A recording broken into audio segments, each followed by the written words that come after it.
Little misfit, somewhere in the universe. One of the universe's most well-kept secrets is an undiscovered outer world, untouched by the rest of the cosmos. This is the kingdom of Krolik.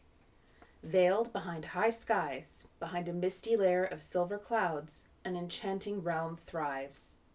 Guarded by a magical wall of melted stars, it is concealed from intruders or invasion. The invisible eyes of celestial flutterflies keep a close watch always. The soft, soothing lullaby of gentle voices chant a spell, only audible to those living within the safety of the kingdom. Many centuries ago, Krolik was forged from charmed frosted raindrops, creating a mystical allure around it.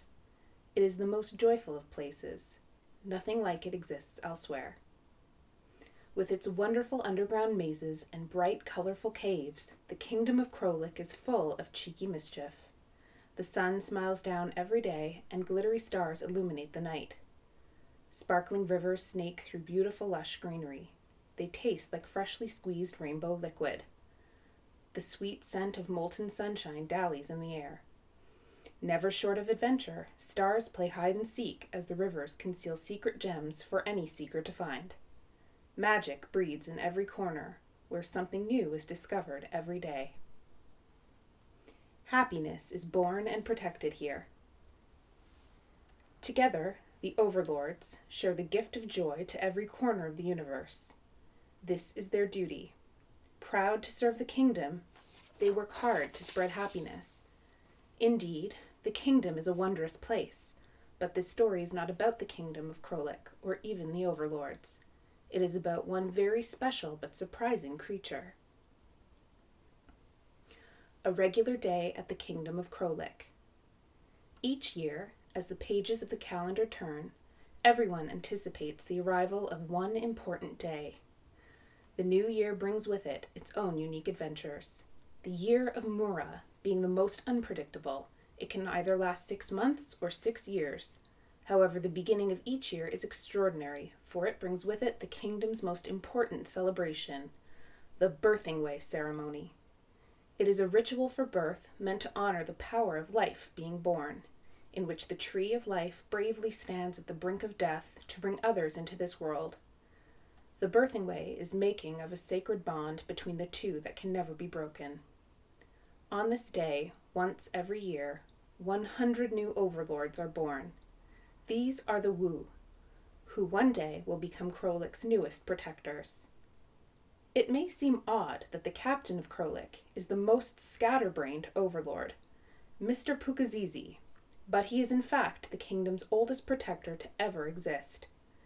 To be fair, he commands everyone other than a few seniors. Not much a fan of titles, he barely refers to himself as the Overseer, a prestigious title his long, dedicated service has earned him. His flippant attitude at times has raised many furry eyebrows. Little does he care, though. His incredible passion is both endearing and annoying at the same time. Preoccupied with taking care of the kingdom, he almost forgets to care for himself. Serving the realm always comes first. It may not seem this way as his forgetfulness causes many misadventures these days. You see, Mr. Pukazizi is a rusty old furball, a peculiar cross between a grumpy grandpa and a ferocious warrior. His warrior days are long gone, but no one dares to say otherwise. Hardly consistent, with a quick temper and sharp tongue, Mr. Pukazizi is for sure a volcano at the brink of eruption. Nevertheless, he is just as eager to share his love. Thankfully, no one takes his frantic mood swings seriously. Truth be told, he is treasured, even with his quirks. Today, as Mr. Pukazizi prepares for the coming of Mura, the year of fire, he is fussier than usual.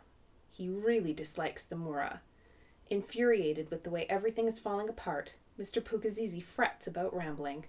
His task list is now stronger than his thin, wrinkly arms, and his mood no brighter. "Bunny bones, I need a flutterfly, now!" he growls at no one in particular, his face a crumpled red mess. Most days, an irritated Mr. Pukazizi is hardly justified. Today, this is not so. An imposing crack is snaking down the grand dining table used during the birthing way ceremony. Sad as it is, Parts of the kingdom are weakening and becoming more prone to accidents due to gradual wear and tear. This one really has poor timing. Finding a skilled flutterfly on such short notice has been nothing less than a mammoth headache. Flutterflies are pesky creatures. They never seem to be around when needed the most. So far, all attempts at summoning them have been blatantly ignored. Mr. Pukazizi is unhappy about this, and everyone for sure knows it. Suspicious, the flutterflies are deliberately screening him. His bad mood escalates. He glares, his beady eyes narrow, his sigh loud. Tiny beads of dazzling sweat dance on his furrowed brow as his face flushes in heated rage. The time for his volcanic eruption near. Although his dramatic tantrums do not go unnoticed, they are now ignored for the most part because it is in Mr. Pukazizi's nature to, overreact. The impulsiveness of Mura always makes preparation difficult and Mr. Pukazizi more sour. Anything can happen. The mishaps have been slight and of no real threat. Mr. Pukazizi need not worry. However, he is convinced a curse will strike. Amongst this madness, Mr. Pukazizi supervises all his helpers with the preparations for the birthing way ceremony. Not only must he remember which Wu is who, but also remind them of their duties. Now this is a recipe for a Wu disaster. Keeping on top of his Wu, Wumps and Wumples, is tiresome. A long time ago, he tried to teach himself a Wu song to help jog his memory. It's not surprising he cannot recall that either. No one else seems to suffer from this problem. It is rather easy when you get the hang of it. The Wu are the kingdom's newest arrivals, whereas Wumps are 5 years older. The Wump are bestowed with more responsibility. By the time they are 9 Wu years old, they become Wumples. After many, many, many years of training and practice, specially chosen Wumples are granted the chance to be a Wu hopper. Only they are given the permission to travel into the universe. Every Wu aspires to become one, yet not everyone does. Whilst a sullen Mr. Pukazizi stomps around, silent, nervous Wumps pluck precious minkos from within the depths of the rainbow rivers. They are given this important task to see if they are ready for the next stage in their training. This is no ordinary job. The cherished minko is sacred, because not only does it hold a distinct power, it also harvests once only during the birthing way ceremony. The minko's beautiful silky skin is home to tangy flesh that, once bitten into, turns into divine sugary joy. Within the heart of the elusive minko twinkles a rare moonstone. Each moonstone is unique to the new Wu gifted with it, its delicate shape and size befitting the new owner.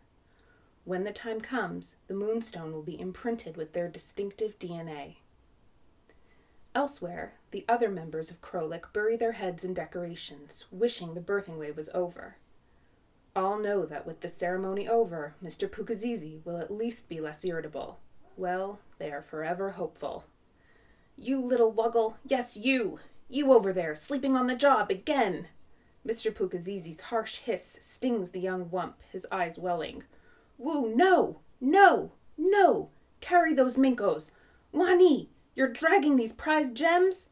Turning around, he points at another Wump. "Break another dinner plate and see what happens. I dare you, you wascal!" He seethes through clenched teeth. Hushed gaps fill the ghostly still garden. Shocked faces gape at Mr. Pukazizi in strange awe. For many years now, Krolian, the official language of the kingdom, is less commonly used. No one so openly dares to use wuggle or waskow. They are, after all, utterly naughty words. Even though young Wumps have their own top-secret words, they are discreetly used. However, Mr. Pukazizi does not notice his blunder. His rant is caught short by a loud splash behind him. With a quick twirl of his paws, Mr. Pukazizi whizzes around to find frightened Wumps trying to hop out of the water, having tripped and knocked each other over in an unexpected domino effect. With eyes downcast, they try to avoid Mr. Pukazizi's scathing scowl. They are saved by the hasty arrival of a worried senior whose presence throws a fretful Mr. Pukazizi off. Leaping backwards, he is unable to spit his fury out. This is Kani, a senior Wumple.